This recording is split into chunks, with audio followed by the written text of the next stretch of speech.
Hello everyone, आज हम बात करने वाले हैं ऑर्डर 20A के बारे में, जो कि है कॉस्ट यानी कि वाद व्यय या मुकदमे का खर्चा।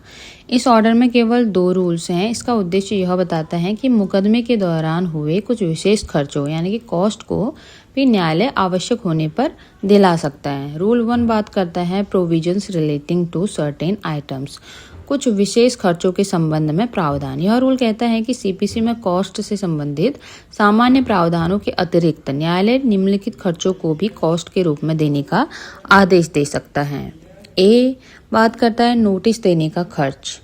यदि किसी कानून के अनुसार मुकदमा दायर करने से पहले नोटिस देना आवश्यक था, जैसे सेक्शन 80 सीपीसी के अंतर्गत सरकार को नोटिस, तो उस नोटिस पर हुआ खर्च भी कॉस्ट में शामिल किया जा सकता है। उदाहरण के लिए, सरकार के विरुद्ध मुकदमा करने से पहले सेक्शन 80 सीपीसी का नोटिस भेजा गया। नोटिस तैयार करने, टाइप कराने और भेजने में जो खर्च हुआ वह कोर्ट दिला सकती है। बी स्वेच्छा से दिलाए गए नोटिस का खर्च। यदि कानून द्वारा नोटिस देना आवश्यक नहीं था, लेकिन किसी पक्ष ने मुकदमा दायर करने से पहले दूसरे पक्ष को नोटिस भेजा, तो उसका खर्च भी कोर्ट उचित समझने पर कॉस्ट में शामिल कर सकती है।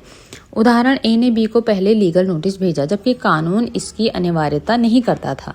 बाद में मुकदमा दायर हुआ, कोर्ट चाहे तो उस नोटिस का खर्च भी दिला सकती है। सी प्लीडिंग्स की टाइपिंग, राइटिंग या प्रिंटिंग का खर्चा।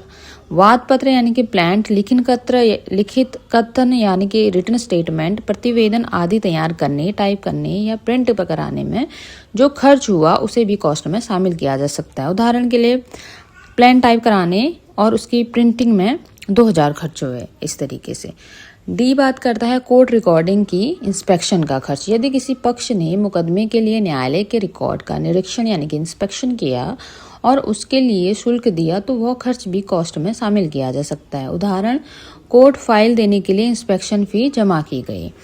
ई बोलता है विटनेसेस को प्रस्तुत करने का खर्च। यदि किसी पक्ष ने अपने गवाहों को स्वयं बुलाया, भले ही उन्हें न्यायालय ने समन जारी न किया हो, तब भी उन गवाहों को लाने का उचित खर्च जो है कॉस्ट में शामिल किया जा सकता है। उदाहरण, वादी अपने गवाहों को स्वयं लेकर आया। यात्रा एवं अन्य आवश्यक खर्च कोर्ट्स उचित समझकर दिला सकती हैं। एफ बात करता है अपील में जजमेंट एवं डिक्री की सर्टिफाइड कॉपीज का खर्च।